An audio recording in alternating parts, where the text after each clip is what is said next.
Hello everyone, नमस्ते। मैं दीक्षा आप सभी का हमारे यूट्यूब चैनल सुभिक्षा पर स्वागत करती हूँ। ये हमारी तीसरी वीडियो है, आप सभी को पता है। और लास्ट वीडियो में भी हम लोगों ने पॉलिटिकल थ्योरी के बारे में ही डिस्कस किया था और इस वीडियो में भी हम लोग वही कंटिन्यू करने जा रहे हैं, ठीक है। लास्ट वीडियो में हमने क्या डिस्कस किया था, एक शॉर्ट रिव्यू ले लेते हैं, जस्ट टॉपिक का, ना ही मैं कंप्लीट लेसन का रिव्यू लेने वाली हूँ, नहीं, जस्ट टॉपिक की क्या क्या हमने लास्ट वीडियो में पढ़ा था। तो लास्ट वीडियो में हमने कंसेप्ट, पॉलिटिकल कंसेप्ट के बारे में चर्चा की थी कि how many political concept. So liberty, equality and justice, these are the main political concept. और साथ ही साथ क्या पढ़ा था, कुछ पॉलिटिकल, कुछ नहीं, एक पॉलिटिकल थिंकर के बारे में पढ़ा था, मार्टिन लूथर के बारे में पढ़ा था। और आज हम क्या डिस्कस करने वाले हैं, आज भी हम जो कुछ पॉपुलर पॉलिटिकल थिंकर्स हैं उनकी पॉलिटिकल थ्योरी के बारे में जानने वाले हैं कि उन्होंने पॉलिटिकल थ्योरी में क्या क्या कंट्रीब्यूशन किए थे, उन्होंने किस तरीके से पॉलिटिकल लाइफ को जिया था, क्या क्या पॉलिटिकल थ्योरी में इंक्लूड किया अपनी तरफ से, अपनी विचारों की तरफ से। तो ये हम जानेंगे और साथ ही साथ आज हम कंसेप्ट ऑफ लिबर्टी के बारे में जानेंगे। सभी लोगों ने सुन रखा होगा कि कंसेप्ट ऑफ लिबर्टी इतनी होती है और कैसे हम उसको डिस्क्राइब कर सकते हैं। ओके, सो आगे चैप्टर शुरू करने से पहले मैं यही कहना चाहती हूँ कि अगर आप लोगों को ये लगता है कि ये वीडियो आपके लिए या फिर आपके जो भी मित्र हैं या परिवारजन हैं उनके लिए ये वीडियो अगर हेल्पफुल है तो प्लीज उनके साथ शेयर करिए, and thank you so much.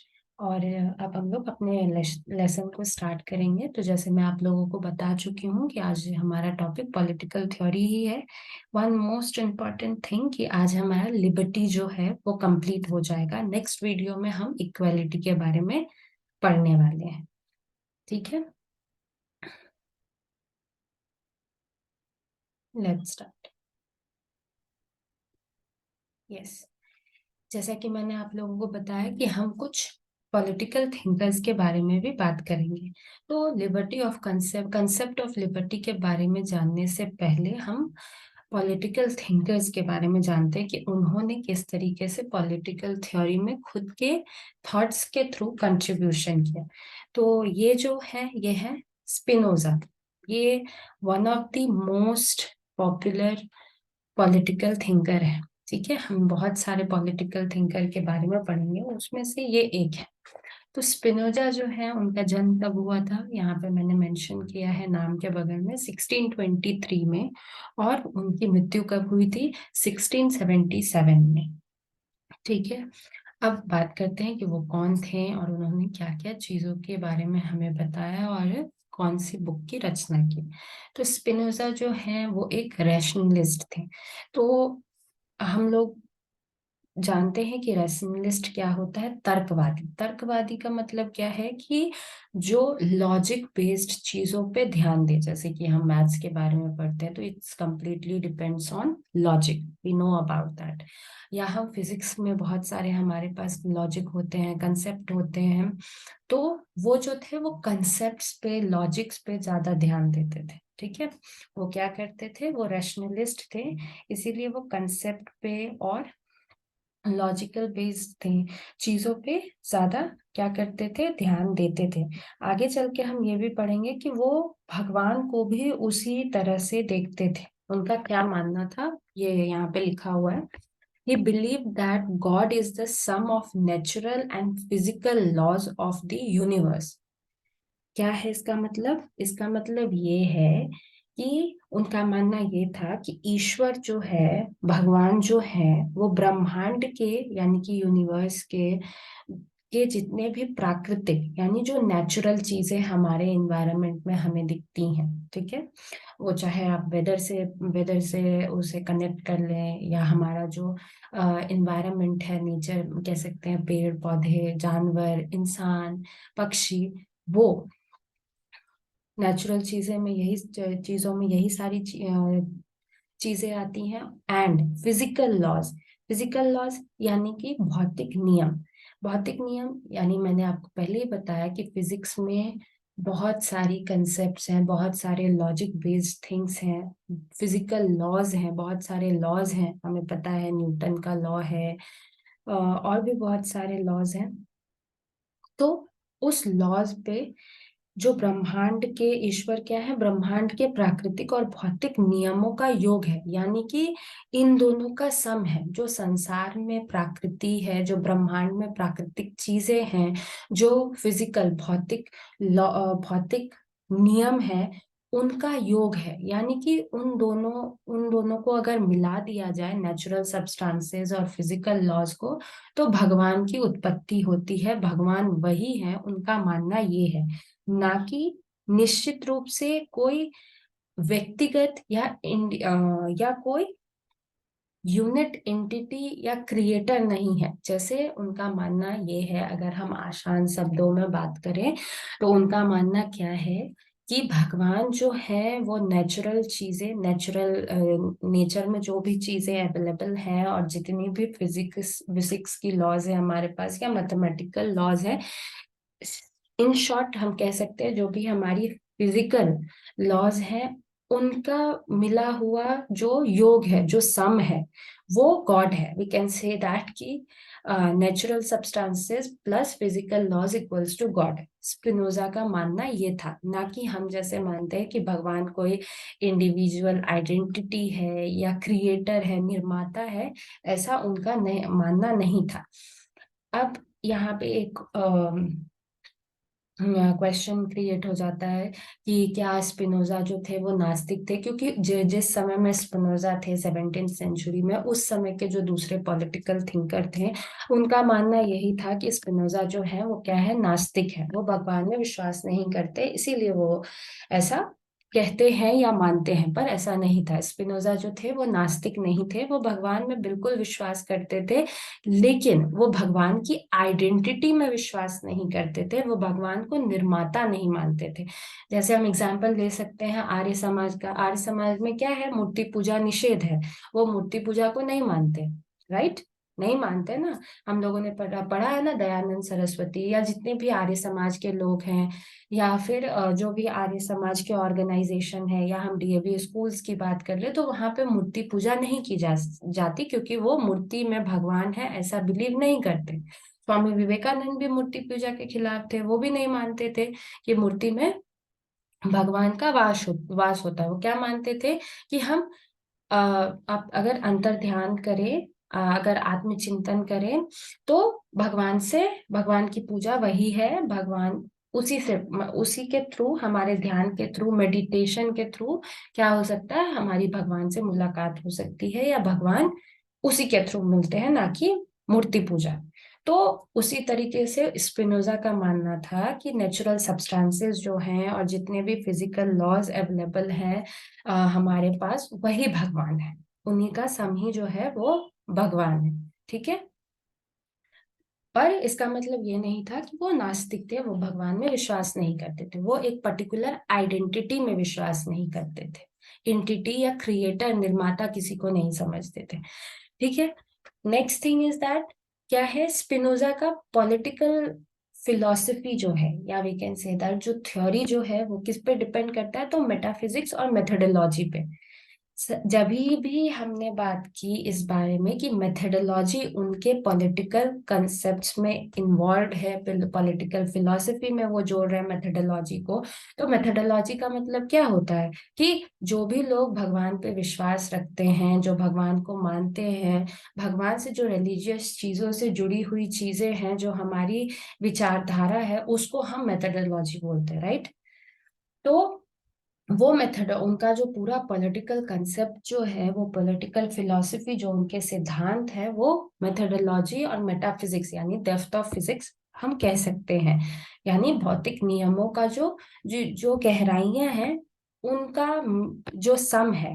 हम कह सकते हैं कि स्पिनोजा का जो पॉलिटिकल फिलॉसफी है, उनकी ये दो पिलर है, मेटाफिजिक्स और मेथोडोलॉजी। ठीक है। अब क्या है कि उन्होंने बहुत सारी बुक्स की रचनाएं की थी, किताबें लिखी थी उन्होंने, लेकिन one of the most important book जो है वो है इथिका। इथिका का मतलब है नीति शास्त्र। इथिका का क्या मतलब है? नीति शास्त्र। तो उन्होंने नीति शास्त्र किताब लिखी थी, अगर इंग्लिश में पढ़े तो इथिका बोलते हैं हम उसे। ठीक है, तो आई होप कि आप लोगों को ये समझ में आ गया होगा कि स्पिनोजा की जो पॉलिटिकल थॉट्स थे वो क्या थे। पर इतना ही स्पिनोजा ने नहीं बताया है, जब भी हम स्पिनोजा के पॉलिटिकल थॉट के बारे में बात करते हैं तो उनके थ्योरी ऑफ नॉलेज के बारे में बात करना जरूरी हो जाता है। Sometimes it is very important topic. ठीक है, हमेशा नहीं, पर कुछ समयों पे, या जैसे हम यूजीसी के बारे में पढ़ रहे हैं, प्रिपरेशन कर रहे हैं, या हम जब भी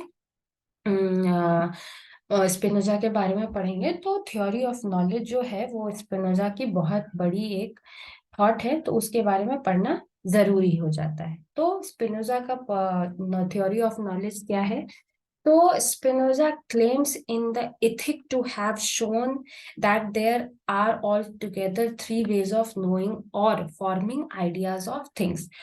स्पिनोजा का क्या मानना था, या उन्होंने क्या क्लेम किया था कि जब भी हम नीति शास्त्र के बारे में बात करते हैं, जब भी हम इथिक्स के बारे में बात करते हैं, तो हमें ये जानना, हम उसको किस तरीके से जान सकते हैं।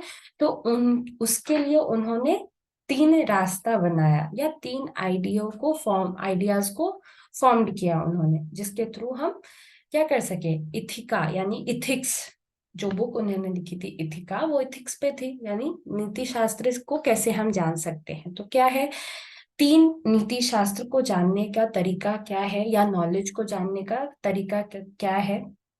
तो नॉलेज बाय इमेजिनेशन। तो इमेजिनेशन के थ्रू हम जान सकते हैं, रीजन के थ्रू भी हम जान सकते हैं, और इंट्यूशन के थ्रू भी हम जान सकते हैं। तो कैसे हम जान सकते हैं? इमेजिनेशन के थ्रू कैसे हम इथिक्स को समझ सकते हैं, नॉलेज को समझ सकते हैं।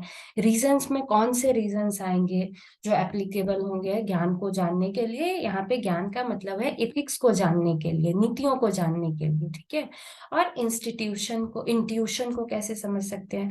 हम जब भी नीति शास्त्र के बारे में पढ़ते हैं, इथिक्स के बारे में पढ़ते हैं, तो हमेशा दिमाग में एक नाम जरूर आता है, चाणक्य का, कौटिल्य का। हमने उनके नीति शास्त्र के बारे में पढ़ा है। उनकी नीति शास्त्र जो है वो बहुत स्ट्रांग है, अभी भी वो यूज की जाती है, सब उसको मानते हैं। राइट। तो एक क्वेश्चन है आप लोगों से कि चाणक्य ने कितने नीति शास्त्र का निर्माण किया था? उनके नीति शास्त्र में कितने सारे मंडल थे? ठीक है, मैंने बता दिया, मंडल, उनके नीति शास्त्र का नाम जो था वो मंडल था। तो उन्होंने कितने मंडल का निर्माण किया था, ये आप लोगों के लिए क्वेश्चन है। नेक्स्ट वीडियो में मैं इसका आंसर आप लोगों को बताऊंगी। ठीक है, अब आते हैं स्पिनोजा के नीति शास्त्र के बारे में। तो इमेजिनेशन के थ्रू कैसे हम जान सकते हैं? तो इमेजिनेशन जो है वो, जैसे अगर हम किसी एक सोसाइटी की बात करें, ठीक है, या ह्यूमन सोसाइटी को ही ले ले, तो कोई टीचर है, कोई डॉक्टर है, कोई इंजीनियर है, कोई फल बेचने वाला है, कोई सब्जी बेचने वाला है। तो अलग अलग तरह के लोग हैं, कोई आर्मी ऑफिसर्स हैं, कुछ भी है।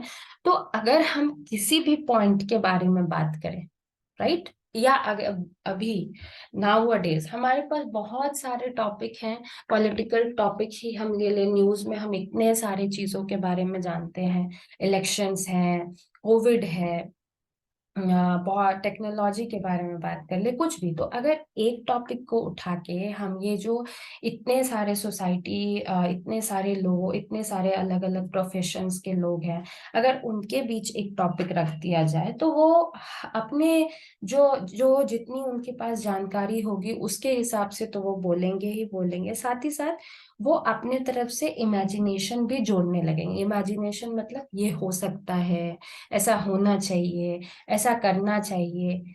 ये एक वे हुआ इमेजिनेशन का। दूसरा वे ये हुआ कि हमें खुद में हम ये फील करने लगते हैं, जिनको अंधेरे से डर लगता है, या किसी भी तरह का, किसी को भी फोबिया है, राइट, किसी को ऊंचाई से फोबिया होता है, किसी को अंधेरे से फोबिया होता है, किसी को स्नेक फोबिया होता है, सांप से बहुत ज्यादा डर लगता है। अलग, सांप से तो सभी को डर लगता है, लेकिन किसी को ज्यादा उस चीज से प्रॉब्लम है।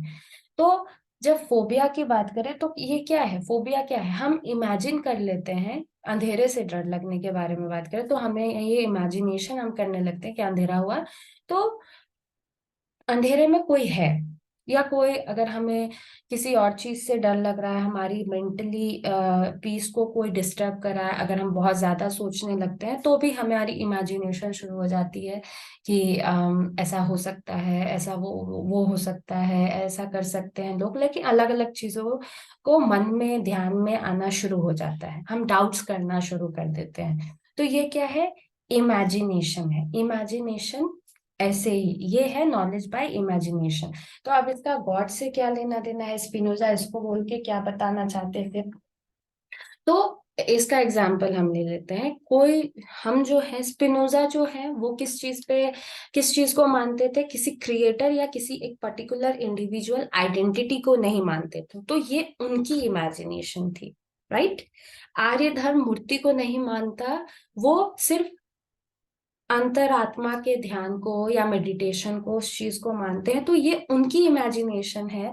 उनका मानना है कि उससे भगवान मिलेंगे। हम मूर्ति पूजा करते हैं, फोटोज की पूजा करते हैं, तो ये हमारा इमेजिनेशन है कि हमें भगवान ऐसे ही मिलेंगे, हम यही भगवान है, हम भगवान को ऐसे ही मान सकते हैं। तो ये हमारा इमेजिनेशन है। तो इमेजिनेशन यही है, ठीक है। स्पिनोजा समझते थे कि जो नेचुरल सब्सटेंसेस हैं, जो फिजिकल लॉ हैं, वो भगवान है। हम समझते हैं कि जो हमारे पास फोटोज हैं, जो हम जिनकी पूजा करते हैं, जो मूर्ति को मानते हैं, जिनके लिए हम व्रत उपवास करते हैं, वो भगवान है। तो ये हमारा इमेजिनेशन है, ठीक है।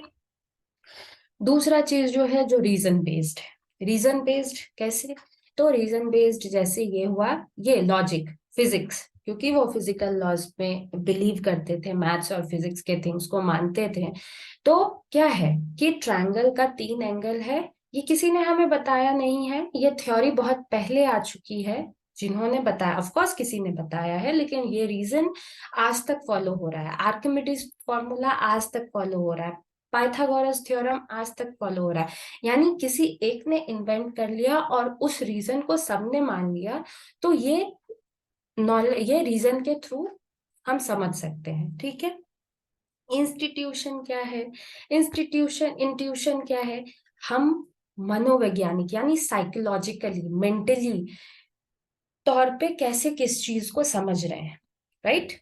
यहाँ पे हम ये लॉ यूज कर सकते हैं, ये चीज मान सकते हैं कि बहुत लोग समझते हैं कि मेडिटेशन करने से भगवान मिल जाते हैं, राइट। तो ये उनका इंस्टीट्यूशन है, उनके मन में ये भाव आ रही है, उनका एक मेंटल साइकोलॉजी उनको ये फील करवा रहा है कि ये हाँ ऐसा हम कर सकते हैं, अगर हम मेडिटेशन करते हैं तो भगवान की प्राप्ति हमको हो सकती है, राइट। तो बहुत टाइम कैसा होता है कि इंटरनली हम ये फील करने लगते हैं कि हम बीमार पड़ने वाले हैं, ऐसा कुछ होता नहीं है, ना सर में दर्द है, ना हमारे हाथ पांव में दर्द है, ना ही कुछ और फील हो, ना ही हमें फीवर है, ना ही कोल्ड है, कुछ भी नहीं है। बट इंटरनली हम फील करने लगते हैं क्या, कि हम बीमार पड़ने वाले, राइट। तो ये क्या है, ये इंट्यूशन है। इंट्यूशन मतलब इंटरनली हमें फीलिंग्स आने लगती है कि ऐसा कुछ होने वाला है। तो ये था थ्योरी ऑफ नॉलेज। स्पिनोजा ने इन तीनों वे से कैसे हम भगवान को समझ सकते हैं या नॉलेज के बारे में जान सकते हैं, नॉलेज ले सकते हैं, इसके बारे में बताया था, ठीक है। तो स्पिनोजा के बारे में इतना ही था हमारे पास, क्योंकि ये मेन पॉइंट है, इतना पढ़ना जरूरी है, इतना हमें जानना जरूरी है। I hope everyone understand, okay. Now move to the next slide. यहाँ रूसो के बारे में। तो रूसो बहुत ही बड़े पॉलिटिकल थिंकर हैं। उन्होंने लगभग जितनी भी पॉलिटिकल कंसेप्ट्स हैं, चाहे हम लिबर्टी की बात करें, चाहे हम जस्टिस की बात करें, इक्वालिटी की बात करें, किसी भी चीज के बारे में बात करें, उन्होंने हर जगह अपने कंसेप्ट्स दिए हैं, अपने थॉट्स रखे हैं। तो रूसो तो सब उनके बारे में जानते हैं, पर यहाँ पे उन्होंने क्या कहा है ये हम देखने वाले हैं। तो कुछ उनके पहले उनके थोड़े से जीवनी के बारे में जान लेते हैं। उसके बाद यहाँ पे कुछ डेट्स मेंशन है, क्योंकि रूसो बहुत इंपॉर्टेंट पॉलिटिकल थिंकर है, तो sometimes UGC asks this kind of question, so that's why I mention here. So let's start. तो रूसो कौन थे, राइट? तो सबसे पहले तो यहाँ पे मेंशन है कि उनका जन्म कब हुआ, उनकी मृत्यु कब हुई। तो 1712 में उनका जन्म हुआ था, और 1778 में उनकी मृत्यु हो गई। तो उनका जन्म कहाँ हुआ? तो सिटी ऑफ जेनेवा में उनका जन्म हुआ। वो किनके बेटे थे? तो वॉच मेकर के बेटे थे। उनकी माँ जो थी वो उनके जन्म के साथ, mother dies at his birth, जब उनका जन्म हुआ उसी के समय माँ का देहांत हो गया, और पिता के साथ वो बड़े हुए, या पिता पिता के द्वारा पाले गए, राइट?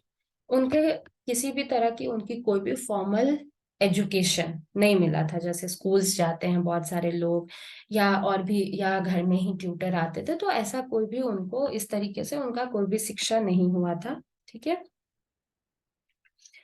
उसके बाद क्या है, उन्होंने 1950 से 62 में बहुत सारे मेजर वर्क, मतलब वो लिखते थे या उन्होंने लिखे। 1762 में उन्होंने क्या किया, goes into exile to escape prosecution for ideas of religion and politics. उन्होंने बहुत सारे आइडियाज रखे रिलीजन और पॉलिटिक्स पे। उसके बाद 1767 में वो फ्रांस आए, और 1778 में वो उनका निधन हो गया पेरिस में, नियर पेरिस, पेरिस के पास। ठीक है। नाउ जो हमें पढ़ने हैं जिस चीजों के बारे में जो जरूरी है हमारे एग्जामिनेशन पॉइंट ऑफ व्यू से, तो वो क्या है? Rousseau wants to apply civil liberty. Rousseau क्या चाहते थे? रूसो चाहते थे सिविल लिबर्टी को अप्लाई करना। सिविल लिबर्टी को अप्लाई करने का मतलब है जो हमारे आज के समय में है, right to vote, right to education, right to property, right to food, right to house, this kind of thing. और या तो हम कह सकते हैं natural liberty is exchanged for civil civil liberty. Natural liberty क्या थी? लोग राजा को भगवान मान लेते थे, और वो जो कहता था वही हम मानते थे, राइट? जैसे हम अगर फ्रेंच रेवोल्यूशन के बारे में बात करें तो क्या था? एक डिस्प्यूट किंग जो था, या ये बोल सकते एक डिस्प्यूट डायनिटी, राइट? वो क्या कर रही थी? रूल किए जा रही थी, किए जा रही थी, किए जा रही थी, लोग उसको सहे जा रहे थे। तो नेचुरल लिबर्टी यही था जो पुराने जो प्राकृतिक स्वतंत्रता मानी जाती थी, वो यही मानी जाती थी कि जो राजा कहता है वही प्रजा के लिए स्वतंत्रता है। लेकिन रूसो क्या चाहते थे कि नेचुरल लिबर्टी को जो है वो सिविल लिबर्टी में चेंज कर देना चाहते थे, यानी कि लोगों को अधिकार देना चाहते थे, या ये भी हम कह सकते हैं कि रूसो चाहते थे कि एक डेमोक्रेटिक गवर्नमेंट जो है वो फ्रांस में क्या हो, स्थापित हो, राइट? वो डेमोक्रेसी के फेवर में थे। He created general will for sovereigns power. हमने रूसो के जनरल बिल के बारे में बहुत पढ़ा है। उन्होंने जनरल बिल लिखा था, क्रिएट किया था, क्योंकि वो सोवरेन पावर चाहते थे, right? Thus, by the end of the 18th century, there has emerged numerous dimensions of liberty, that is religious, social and economic. और 18th सेंचुरी में ऐसा हुआ भी कि बहुत सारे डायमेंशंस जो है वो लिबर्टी के लिए आने लगे। मैंने बताई रिलीजियस, सोशल एंड इकोनॉमिक। तो ये बहुत सारे अदर पॉलिटिकल थिंकर्स के बुक में पब्लिश हुआ था कि रूसो के जनरल विल से इतने ज्यादा इफेक्शन हुए, और हमने देखा भी फ्रेंच रेवोल्यूशन में कि लोग कितने ज्यादा आर्टिकल्स पढ़ के, जो पॉलिटिकल थिंकर्स थे उसमें रूसो भी थे, तो उससे कितने ज्यादा जागृत हुए, कितने ज्यादा उनमें जागरूकता, अवेयरनेस फैली, और उससे वो अपने राइट्स के लिए लड़ने लगे। तो जब उन्होंने रूसो ने जनरल विल क्रिएट किया, तो वो सोवरेन पावर के लिए था, राइट? और ताकि वो सबको अधिकार देना चाहते थे। और इसके लिए फिर बाद में 18th सेंचुरी में क्या हुआ, बहुत सारे लिबर्टी के डायमेंशन सामने आए, जिसमें यहाँ पे कुछ है सोशल, रिलीजियस और economic. Okay, I hope everyone understand. Now next to the move to the next slide. या ये है, अब हम बात करेंगे कंसेप्ट ऑफ लिबर्टी के। ठीक है। कंसेप्ट ऑफ लिबर्टी की बात करेंगे, और अगर हम कंसेप्ट ऑफ लिबर्टी के बारे में बात कर रहे हैं तो हम बर्लिन के बारे में बात ना करें, ऐसा हो नहीं सकता, क्योंकि कंसेप्ट ऑफ लिबर्टी जो है ये इन्होंने ही दी है। नेगेटिव और पॉजिटिव लिबर्टी से इन्होंने ही लोगों को इंट्रोड्यूस करवाया है। ठीक है, तो हम पहले इनके बारे में जानेंगे थोड़ा सा कि ये कौन थे, इनका जन्म कब हुआ, इनकी मृत्यु कब हुई। ठीक है, तो ईसा Berlin, Sir Issa Berlin was Russian-British social and political theorist, philosopher and historian of ideas. Berlin कौन थे? बर्लिन एक रशियन ब्रिटिश सोशल और पॉलिटिकल थ्योरिस्ट थे, यानी कि वो सोशल थ्योरीज भी देते थे और पॉलिटिकल थ्योरीज भी देते थे। वो एक फिलोसोफर भी थे और हिस्टोरियन भी थे, क्योंकि सोशल के बारे में भी वो बताते थे, उनको हिस्ट्री में भी दिलचस्पी थी। वो पॉलिटिकल थ्योरिस्ट भी थे, यानी कि वो, ये हम कह सकते हैं कि समाज से जुड़ी हुई जितनी भी चीजें जरूरी है एक सोसाइटी को बिल्डअप करने के लिए, बर्लिन उन सब चीजों में इंटरेस्टेड थे। ठीक है, ये याद रखना कि बर्लिन रशियन और ब्रिटिश दोनों थे। ठीक है, जब भी आपको आंसर करना हो रिगार्डिंग बर्लिन, तो आप ये लिख सकते हैं कि Isaiah Berlin was Russian and British, okay, social political theorist, और रशियन ब्रिटिश फिलोसोफर और रशियन ब्रिटिश हिस्टोरियन, अगर आपको सारे पॉइंट्स याद ना रहे तो। ठीक है, पर रशियन और ब्रिटिश ये याद रखना, उनके पास दोनों जगह की सिटीजनशिप थी उस समय। ओके, अब उनकी जन्म कब उनका हुआ, तो 1909 में उनका जन्म हुआ और 1997 में उनकी मृत्यु हुई। ठीक है, हाँ, अब बात करते हैं कंसेप्ट ऑफ लिबर्टी। तो we have two types of liberty, negative liberty और positive liberty. We have two types of liberty, negative और पॉजिटिव। जब मैं शुरू में मैंने अपने फर्स्ट वीडियो में ही बताया था, या सेकंड वीडियो में भी बताया है कि नेगेटिव लिबर्टी क्या करती है और पॉजिटिव लिबर्टी किस चीज का सपोर्ट करती है। तो नेगेटिव लिबर्टी जो है वो सिर्फ अपने क्या करती है, सिर्फ अपने लिबर्टी को एंजॉय करना चाहती है। जो नेगेटिव लिबर्टी को फॉलो करते हैं वो सिर्फ अपनी लिबर्टी को एंजॉय करना चाहते हैं, और जो पॉजिटिव लिबर्टी को फॉलो करते हैं वो दोनों लिबर्टी को, वो सबकी लिबर्टी का ध्यान रखते हैं। ठीक है, वो क्या करते हैं, वो सबकी लिबर्टी का ध्यान रखते हैं। तो यहाँ पे कुछ पॉइंट्स हैं, तो वो हम लोग पढ़ने वाले हैं कि पॉजिटिव लिबर्टी क्या है और नेगेटिव लिबर्टी क्या है। ठीक है,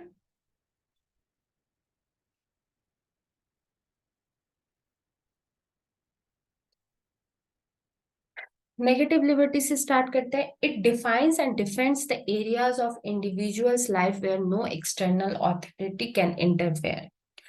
जैसा कि मैंने बताया कि नेगेटिव लिबर्टी क्या करता है, वो सिर्फ अपने इंडिविजुअल लाइफ में जो लिबर्टी है उसकी, वो दूसरे की लिबर्टी को ध्यान नहीं रखना चाहता, ना ही वो किसी एक्सटर्नल अथॉरिटी से इंटरफेयर चाहता है। एक्सटर्नल अथॉरिटी मींस कि वो किसी भी गवर्नमेंट के थ्रू रूल्ड नहीं होना चाहता, या ये नहीं चाहता कि कोई भी उसके स्वतंत्रता में हस्तक्षेप करे।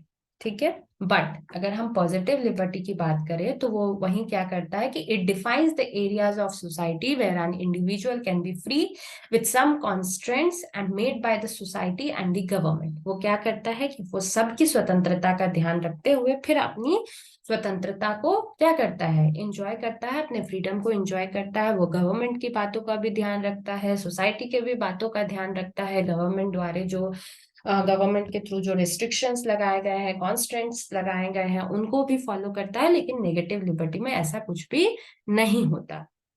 दूसरा पॉइंट क्या है, it is not concern with the condition of the society. वो सोसाइटी में क्या कंडीशन है, इट मीन्स किसको उसकी स्वतंत्रता से प्रॉब्लम हो रहा है, नहीं हो रहा है, मान लो जो नेगेटिव लिबर्टी को फॉलो करने वाले लोग होंगे, वो क्या करेंगे, लाउड स्पीकर पे गाना बजा देंगे, ठीक है। अभी कोई बगल में हार्ट पेशेंट है, या फिर किसी का फ्यूनरल सेरेमनी चल रहा है, या कोई और भी प्रॉब्लम है, तो लाजमी सी बात है कि लोग उनको जाके टोकेंगे, बोलेंगे। और अगर वो नेगेटिव लिबर्टी को फॉलो करने वाला है तो क्या करेगा कि वो उस कंडीशन को ध्यान में ही नहीं रखेगा। अगर हमारे घर के बगल में फ्यूनरल चल रहा है तो हम खुद ही उस चीज को क्या करेंगे, नहीं करेंगे, क्योंकि हमें पता है कि बगल में मातम चल रहा है, तो ये हमारा करना ठीक नहीं होगा।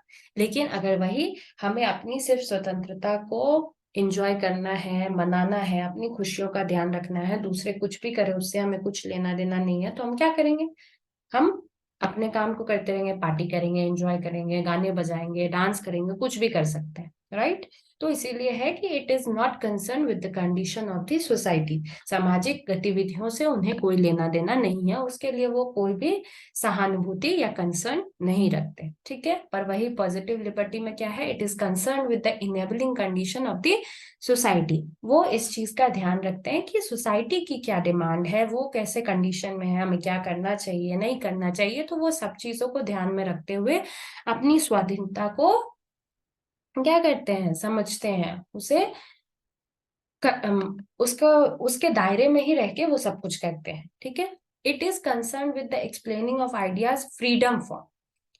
क्या करते हैं कि नेगेटिव लिबर्टी वाले जो हैं वो फ्रीडम फॉर्म में, यानी कि एकदम खुद के आजादी से, यानी कि खुद कैसे, वो सिर्फ अपने से मतलब रखते हैं, फ्रीडम फॉर्म यानी खुद से, वो सिर्फ उसी के लिए उसी के हिसाब से एक्सप्लेन करते हैं फ्रीडम आइडियाज को, जो कि उनके आजादी को डिफाइन करे, ठीक है। वो खुद कैसे खुश रह सकते हैं, अपने फ्रीडम को कैसे एंजॉय कर सकते हैं, सिर्फ उसके बारे में वो क्या करते हैं, ध्यान रखते हैं। लेकिन वही अगर हम पॉजिटिव लिबर्टी के बारे में बात करें तो वो क्या करते हैं, it is concern with explaining the ideas of freedom too. क्या है फ्रीडम टू,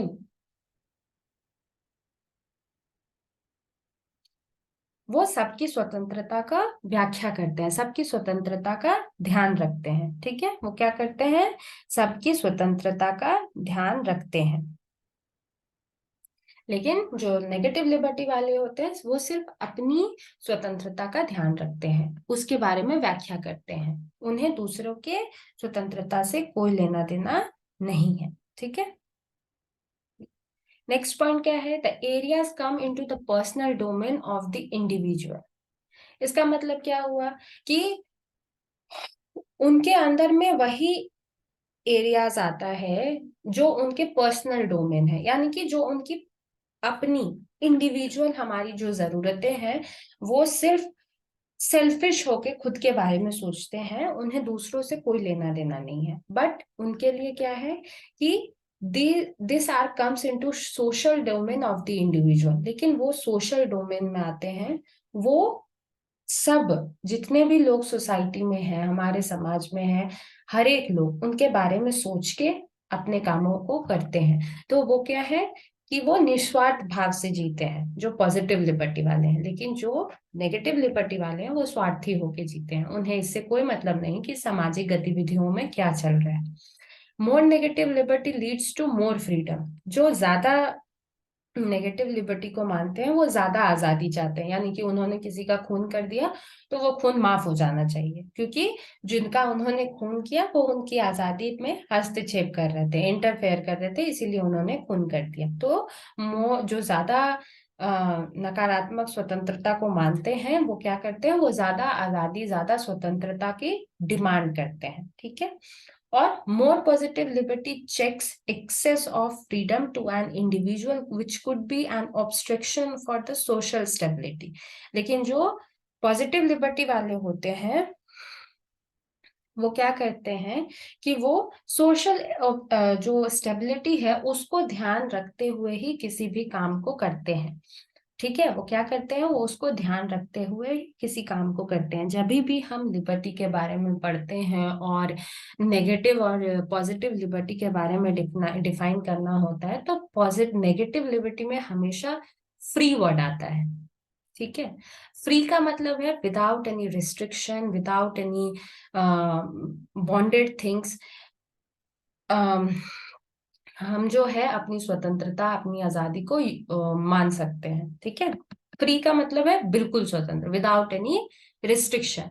लेकिन पॉजिटिव लिबर्टी की जब भी बात करते हैं तो वो क्या हो जाता है, लिबरल हो जाता है। यानी लिबरल का मतलब क्या होता है, उसमें टॉलरेशन भी आ जाता है। मैंने बताया था टॉलरेशन के बारे में। पॉजिटिव लिबर्टी जो है वो लिबरल प्लस टॉलरेशन हो जाता है। टॉलरेशन यानी कि हमें अपनी स्वतंत्रता का आजाद ध्यान तो रखना ही है, साथ ही साथ हमें दूसरों की स्वतंत्रता को भी क्या करना है, लेके चलना, उसको टॉलरेट करना है। लेकिन नेगेटिव लिबर्टी में ऐसा कुछ भी नहीं होता, उसमें सिर्फ और सिर्फ फ्री या लिबरेशन है। यानी हमें दूसरों की जरूरतों का, दूसरों के रिक्वायरमेंट का, जरूरत सोचने का, उसको ध्यान में रखने की कोई भी आवश्यकता नहीं है। तो नेगेटिव पॉजिटिव लिबर्टी यानी कंसेप्ट ऑफ लिबर्टी जो था वो आज खत्म हो गया। नेक्स्ट वीडियो में एक टॉपिक है लिबर्टी का, वो पढ़ेंगे, उसके बाद इक्वालिटी के बारे में पढ़ेंगे। Okay, thank you.